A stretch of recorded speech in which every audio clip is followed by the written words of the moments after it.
السلام علیکم۔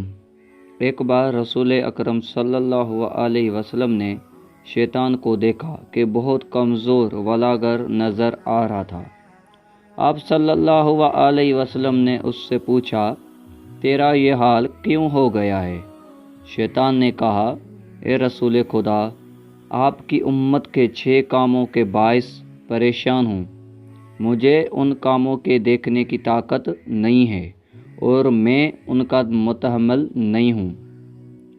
پہلا کام، جب ایک دوسرے سے ملاقات کرتے ہیں تو سلام کرتے ہیں۔ دوسرا کام، ایک دوسرے سے مصافحہ کرتے ہیں۔ تیسرا کام، ہر کام کا ارادہ کرنے سے قبل انشاءاللہ کہتے ہیں۔ چوتھا کام، گناہ ہو جائے تو استغفار کرتے ہیں۔ پانچواں کام، آپ صلی اللہ علیہ وسلم کا نام سنتے ہی صلوات پڑھتے ہیں۔